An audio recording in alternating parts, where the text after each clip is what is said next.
Os ataques contra a Igreja de Cristo é o título da nova revista do terceiro trimestre da Escola Dominical na classe dos adultos. As sutilezas de Satanás nestes dias que antecedem a volta de Jesus Cristo. A paz de Cristo, meus irmãos, sou o professor Denis Pereira e é um prazer recebê-los por aqui semanalmente para juntos prepararmos a próxima lição da Escola Dominical. E nós estamos na maior expectativa porque estamos iniciando um novo trimestre. Aqui semanalmente você encontra pré-aulas para as classes de pré-adolescentes, adolescentes, juvenis, jovens e adultos. Por isso é muito importante você compartilhar o link do nosso canal com todo o departamento da EBD da sua igreja, tá certo? Se você não está inscrito no canal ainda, inscreva-se e ative as notificações. Inscreva-se e ative as notificações, isso é muito importante. Dê like no vídeo, deixe o seu comentário, que é extremamente importante para nós. Clica no valeu, contribua com o canal. Este canal ajuda você, então me ajude a ajudar mais pessoas. Clica no valeu ou então torne-se membro. Em breve teremos conteúdos exclusivos para membros aqui também. E na descrição existem outras formas de você ajudar o nosso canal, tá certo? Pegue Bíblia, revista, papel, bloco de notas, caneta, lápis e vamos juntos preparar mais esta linda aula da Escola Dominical. A primeira lição vai tratar sobre as sutilezas de Satanás contra a Igreja de Jesus Cristo, certo? Eu vou aqui falando e fazendo aqui um movimento aqui e você vai aí acompanhando, tá certo? As sutilezas contra a Igreja de Cristo. As sutilezas de quem? Do Satanás. O texto áureo está aí em 1 Timóteo, capítulo 4 e versículo 1. Mas o Espírito expressamente diz que nos últimos tempos apostatarão alguns da fé, dando ouvidos a espíritos enganadores e a doutrinas de demônios, dando ouvidos a espíritos enganadores e a doutrinas de demônios. É sobre isso o que nós vamos falar. A verdade prática diz de forma sutil e sorrateira, o diabo desfere ataques à igreja.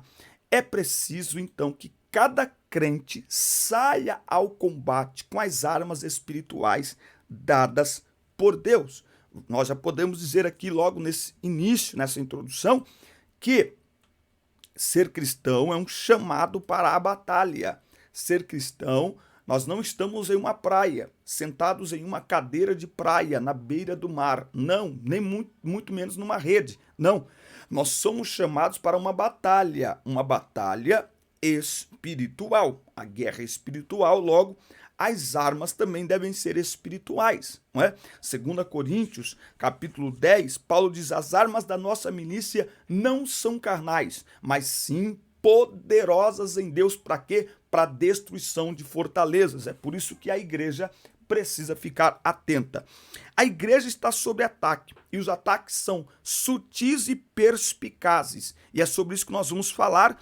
Nós estamos aqui tendo a oportunidade de desenvolver este tema sob a ótica do pastor José Gonçalves, que ele é mestre em teologia, escritor, articulista, tá aqui, ó, e ele também é líder da Assembleia de Deus em Água Branca, no Piauí. Que Deus abençoe o pastor por tão brilhante trabalho que dispõe aí para que nós possamos estudar a palavra de Deus.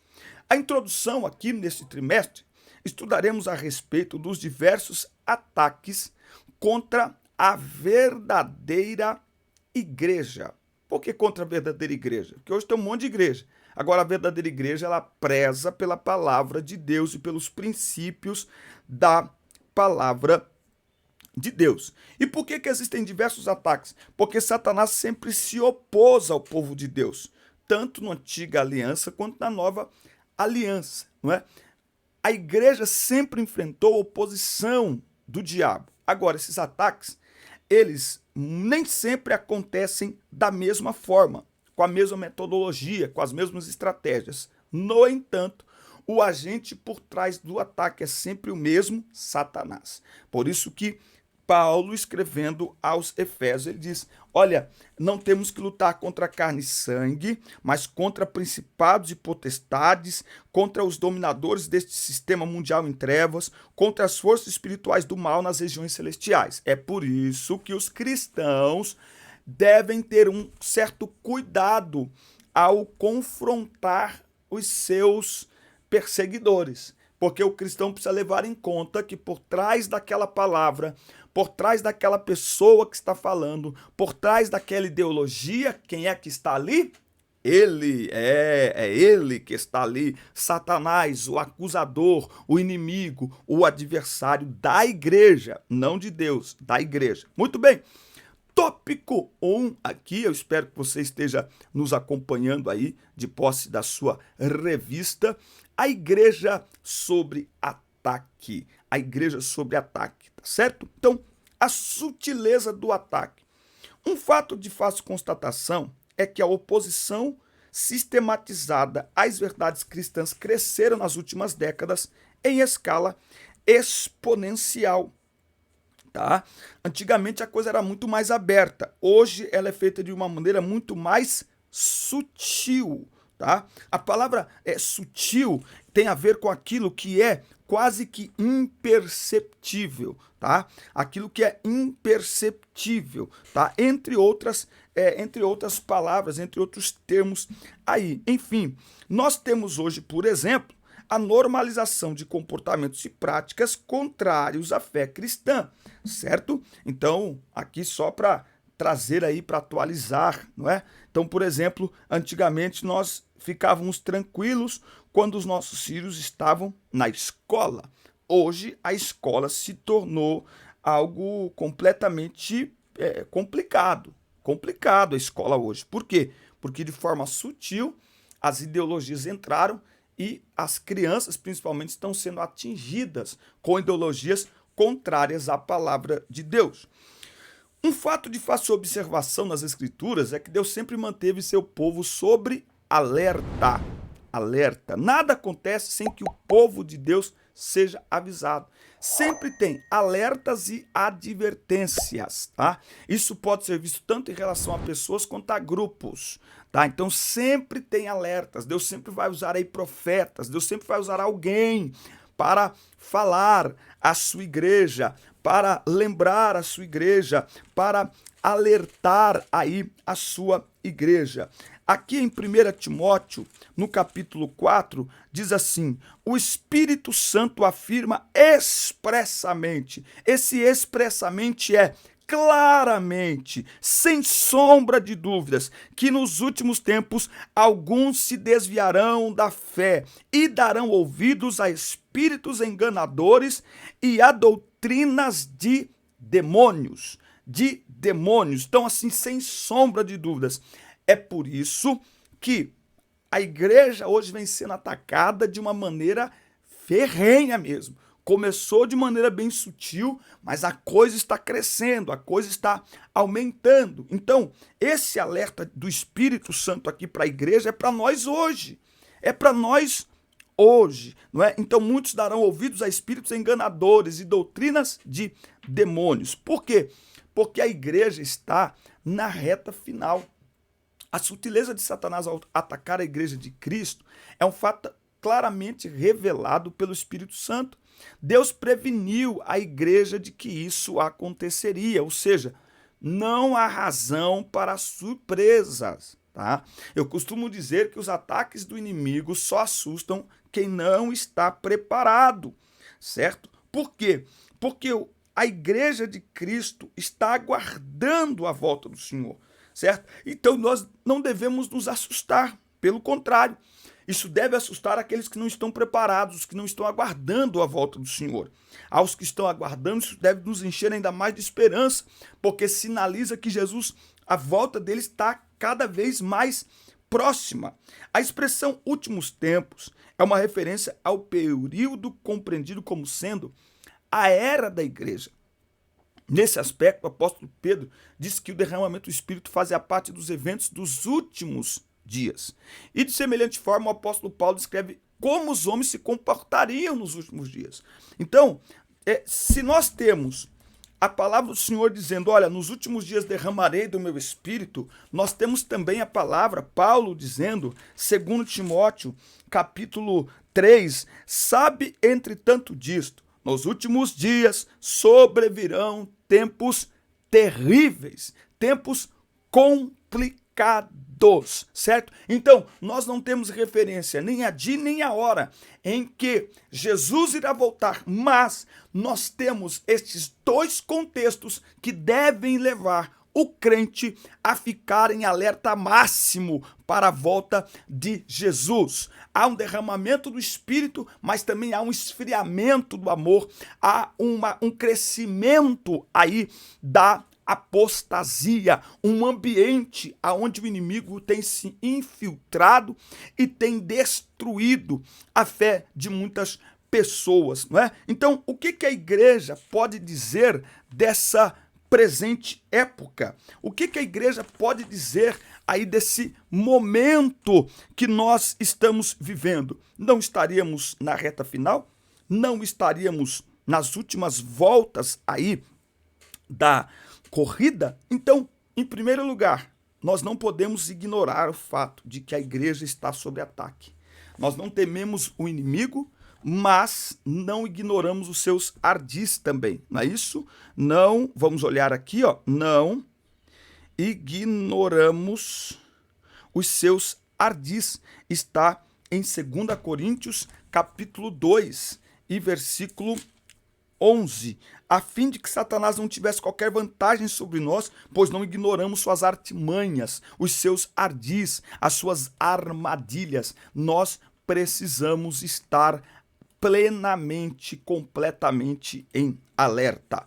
Tópico 2, se você não se inscreveu no nosso canal ainda, inscreva-se, ative as notificações, dê like no vídeo, é muito, muito importante para nós. Sei que você que nos acompanha é líder, é pastor, compartilhe o link do nosso canal com a sua igreja, com o seu departamento e ajude-nos. Esse conteúdo abençoa você. Meu sonho é abençoar milhares de outros professores. Para fazer isso, eu preciso investir no YouTube, eu preciso fazer anúncios, então nos ajude, tá certo? As maneiras de nos ajudar estão aqui. Torne-se membro, ou clique no Valeu, ou tem uma chave Pix aqui nos comentários também.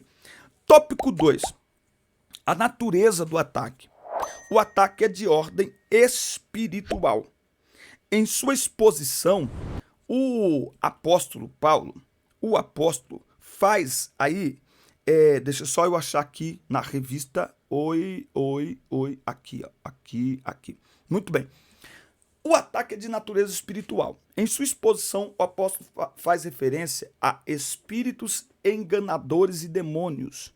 Não há nenhuma dúvida que é uma referência aos espíritos maus aqui, também chamados de demônios, tá? E aí ele usa um termo aqui que são doutrinas de demônios. O que seriam essas doutrinas aí de demônios? São coisas que os demônios ensinam, certo? São coisas que os demônios ensinam, tá? Essas doutrinas de demônios, elas levam as pessoas a se afastarem da verdade do Evangelho de Cristo. São transmitidas por instrutores humanos, porque pela hipocrisia dos que falam mentiras e têm cauterizado a sua própria consciência, tá? Esses falsos mestres são hipócritas, tá? Eles negam a eficácia da verdade. É o tipo de crente que a Bíblia manda a gente fugir deles. Em 2 Timóteo capítulo 3, foge destes, porque tem aparência de piedade, mas negam o poder delas, certo? Então veja, há uma questão aí espiritual. Se é espiritual, a guerra da igreja, a resposta da igreja, o contra-ataque da igreja, a defesa da igreja é espiritual. Nós precisamos, irmãos, entender, os maiores inimigos da igreja são seres sobrenaturais. São seres sobrenaturais. Então nós precisamos de revestimento espiritual. Nós precisamos, como Paulo nos ensina aqui em Efésios capítulo 6, nos revestir de toda a armadura de Deus. Para quê? Para podermos resistir aos ataques ataques do inimigo. Então a primeira coisa é que o ataque ele é espiritual. Então a igreja precisa se preparar espiritualmente. Outra coisa, o ataque é de natureza moral. Outra coisa a ser levada em conta sobre a natureza do ataque à igreja, que revela a sutileza do diabo, esse também é um ataque moral. O apóstolo Paulo faz referência a pessoas que se comportam de forma hipócrita e que também são mentirosas. Elas são mentirosas. Esses comportamentos se encontram na esfera moral. Na verdade, a hipocrisia e a mentira são manifestações inversas das virtudes morais cristãs, da autenticidade e da verdade. A operação do erro sempre trabalha com a falsidade e o engano. Sempre trabalha com a falsidade e o engano. Ele começou enganando no Éden e continua enganando a igreja hoje, atuará como engano durante o período da grande tribulação. Engano, engano, engano, engano, engano. E por que que ele tem aí sucesso nisso, nesse erro? Por quê? Porque ele usa aqueles que têm a mente cauterizada, certo? A consciência cauterizada, tá? O termo suneideses, usado aqui para consciência, é uma referência à capacidade humana de julgar, de entender o certo e o errado. Em outras palavras, é a faculdade humana por meio da qual se distingue o que é moralmente bom ou ruim. Consciência cauterizada significa dizer que ela se tornou insensível para julgar entre o certo e o errado. Por isso que esta geração apoia muito o politicamente correto e apoia muito o relativismo. Mas quando uma pessoa disser para você que tudo é relativo, você pode perguntar assim para ela, você tem certeza? Se ela disser que tem certeza, você diz, mas você não pode ter certeza, já que tudo é relativo, então nenhuma verdade absoluta. Mas a palavra de Deus é verdade absoluta. E o nosso grande desafio hoje é não nos deixar ser levados por estas pessoas. Inclusive são essas pessoas com tais consciência, muitas delas acabam se tornando muito influentes na nossa geração, porque estão dizendo que as pessoas querem ouvir, estão dizendo que as pessoas gostam de ouvir. E qualquer combate ou confronto ao pecado gera uma certa revolta nas pessoas, e aí a gente tem que diminuir o discurso. Não, a gente tem que diminuir o discurso, até porque nós não estamos obrigando ninguém, mas a função da igreja é alertar aquilo que agrada a Deus e aquilo que desagrada a Deus. Então, a natureza do ataque de Satanás é tanto espiritual quanto é moral. Então, cuidado com relativamente, com as coisas relativas, sabe? Cuidado com a inversão de valores. Esta geração que ao mal chama bem, que ao errado diz que é certo. Cuidado com isso, que mistura o santo com o profano. Que Deus tenha misericórdia de nós. Bom, nós estamos aí falando sobre os ataques contra a igreja, a natureza do ataque. Agora nós vamos falar sobre a esfera do ataque. Espero que você esteja nos acompanhando, gostando aí do nosso conteúdo. Se não se inscreveu ainda, inscreva-se e ative as notificações. Deixe aí o seu like, que é sempre muito, muito importante para nós, tá certo? E ajude-nos. Aí está na descrição formas que você pode nos ajudar. Tópico 3. As esferas do ataque. Nós vamos ter aqui duas esferas do ataque do inimigo contra a igreja de Cristo. Esfera religiosa e a esfera social. Na esfera religiosa, aqui, ó, deixa eu olhar aqui e trazer para você, é importante tratarmos aqui nas esferas que esse ataque ocorre. Em primeiro lugar, o apóstolo mostra que ele acontece na esfera religiosa. Acontece, portanto, na esfera da igreja. Isso fica claro quando Paulo diz que apostatarão alguns da fé. O que significa a palavra apostatar, apóstata? Fala para nós aqui nos comentários. Não há dúvidas de que o apóstolo está se referindo a cristãos professos que sucumbiram ao ataque do diabo. E o que é pior, agora estão a serviço dele. Então veja, o apóstata não é apenas aquele que se desvia da verdade, mas é aquele que agora, uma vez que desvia da verdade, ele agora está a serviço do diabo para desviar outros da verdade. apóstata, ele é um desvio premeditado e proposital da fé. A pessoa que se desvia, você traz ela de volta. O apóstata não. Ela é cheia de justificativas, ela é cheia de causas. Por que ela está fora da igreja, tá? Não é de admirar que as pessoas que mais causam danos e escândalos ao evangelho sejam aquelas que já lutaram em suas trincheiras. Meu Deus, como isso é verdade! Como isso é verdade! Vou ler de novo. Não é de admirar que as pessoas que mais causam danos e escândalos ao evangelho sejam aquelas que já lutaram em suas trincheiras, mas que por alguma razão abandonaram a fé e se tornaram inimigos da igreja. Ah, tem uma turma aí, tem uma turma aí, sabe a turma que cantou na igreja, que pregou na igreja, que falou um monte de coisa, que foi usado, subiu nos altares, ganhou fama, aí sai da igreja para viver a vida que quer. Ok, você é livre para isso. Porém, não basta sair da igreja para viver a vida que quer, não. Tem que atacar a igreja, tem que falar contra a igreja, tem que expor a igreja, tem que expor os escândalos da igreja. O que é isso? É gente que está a serviço do diabo. Está a serviço do diabo, certo? Então nós temos que tomar muito cuidado com isso, inclusive tomar cuidado com quem se coloca sobre o altar. Tem a esfera também social. Tá? A esfera social. Gente, isso aqui é muito forte, isso aqui. Eu vou até anotar aqui, ó.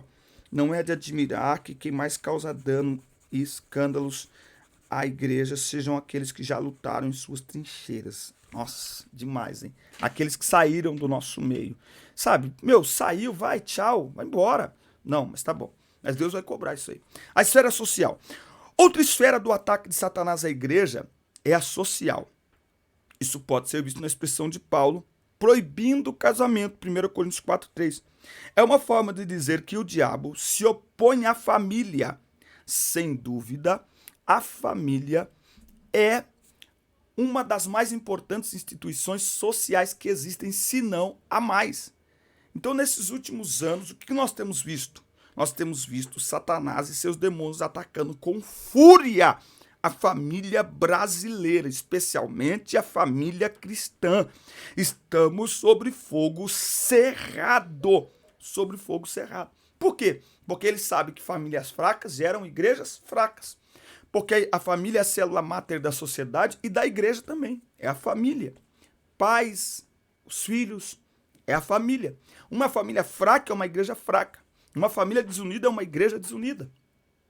Uma família disfuncional é uma igreja disfuncional, certo? Então, na esfera religiosa, com os falsos ensinamentos, com os falsos mestres, não é? Com estes enganadores que saem do nosso meio e começam a criar escândalos contra a igreja de Cristo, e na esfera social, sendo atacado tudo aquilo em que nós acreditamos, sendo atacado tudo aquilo que nós...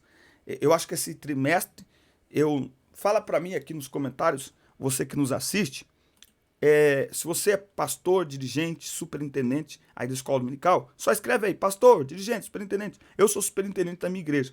Nesse trimestre, junto com a liderança de jovens e adolescentes, nós vamos realizar 1 ou 2 encontros, tá? Para a gente conversar sobre estes assuntos. De maneira clara, aberta, a gente vai colocar uma mesa, colocar lá 4 ou 5 pessoas capacitadas e soltar o microfone no meio dos jovens para eles perguntarem o que eles quiserem para nós falarmos sobre estas questões, tá certo? Vamos ao tópico 4, a igreja protegida.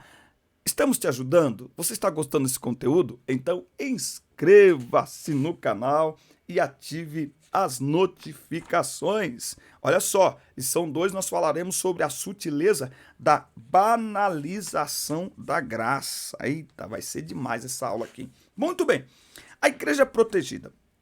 A exposição da palavra de Deus. Então, 2 elementos aqui que protegem a igreja dos ataques do inimigo. Palavra e oração.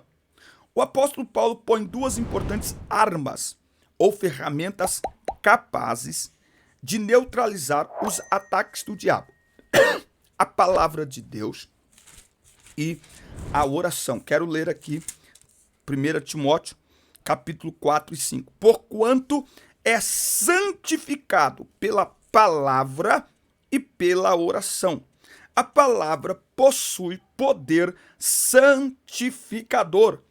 Ela é um antídoto. Vamos abrir aqui. Ela é um antídoto. Olha só. Vamos lá. Contra o ascetismo e contra toda forma de culto falso que o diabo possa criar. Paulo escreveu aos Efésios que a palavra de Deus é a espada do Espírito, não é? Então, quando nós olhamos lá em Atos capítulo 2, versículo 42, diz assim, ó, eles perseveravam na doutrina dos apóstolos, na comunhão, no partir do pão e nas orações. É pela palavra que a igreja vence, é pela palavra que a igreja avança. Eu dou graças a Deus, temos ministrado aí para jovens e adolescentes em muitos lugares, e eu quero aqui agradecer que ultimamente a igreja está entendendo a importância da palavra. E ultimamente é no mínimo 1 hora para pregar. Nós saímos daquele tempo que era 15 minutos, 30 no máximo, sabe, para o pregador pregar, e sempre perto do final do culto, das 9. Agora não, graças a Deus, é 1 hora, 1h10 para o pregador pregar. O que é isso? É uma igreja que ama a palavra. Porque era muito comum a falar assim, vamos para a melhor hora do culto, mas nos dava 10 minutos para a pregação. Irmãos, como que uma igreja vai vencer os ataques do maligno sem palavra? É com a palavra de Deus que a igreja vence. É também pela prática da oração. Outra ferramenta apontada aqui pelo apóstolo, que nós já nos referimos, é a oração. As reuniões menos frequentadas na igreja são aquelas dedicadas à oração. Alguém já disse que o ciclo de oração começou quando a igreja como um todo deixou de orar, não é? E aqui, o que a gente pode fazer em termos de solução para isso, não é? Talvez, me corrija aí, talvez falta fazer uma leitura social do contexto que nós vivemos hoje, não é? Há 40 anos atrás, boa parte das mulheres não trabalhavam. Então, muitas delas cuidavam da casa, ficavam em casa. Então, elas acabavam separando ali todo dia, das 7 às 8, para ir para orar, à tarde da bênção, a consagração. Hoje, a mulher está no mercado de trabalho, não é? Então, se a oração é uma prática para a igreja toda, nós podemos olhar em cada lugar de acordo com a sua realidade e conseguir ajustar esse tempo de oração. Não é para a igreja toda? Será que num domingo à noite nós não podemos dobrar os joelhos e orar durante 15 minutos, ali no meio do culto que você pega logo a igreja toda? Não é? Será que na ceia do Senhor, quando geralmente a igreja está lotada, todo mundo vai para a ceia, então nós vamos orar aqui, vamos cantar 3 hinos e nós vamos ficar 1 hora de joelho, levanta, serve a ceia e vamos embora para casa? Eu não sei, mas o fato é a oração. A oração é arma espiritual contra as artimanhas sutis do inimigo. A oração traz discernimento. Por isso, meus irmãos, que nós possamos, a partir desse trimestre, prestar bem atenção e que nós possamos também impulsionar a igreja a participar das aulas da escola dominical. A igreja precisa entender que isso aqui é um currículo, é como um curso. Se você falta numa aula, você vai perder algum conteúdo. Então, que a igreja esteja envolvida com esta lição. Esta lição é maravilhosa, riquíssima, com certeza irá agregar muito crescimento espiritual para a obra de Deus. Amém, meus amigos? Esta foi a nossa pré-aula na classe dos adultos, nesta revista maravilhosa. Espero que tenham nos acompanhado. E você que tem nos acompanhado, se não está inscrito, inscreva-se, ative as notificações, dê like no vídeo, comenta o nosso vídeo e eu espero vocês aqui na nossa próxima pré-aula. Forte abraço, Deus abençoe vocês. Deus abençoe.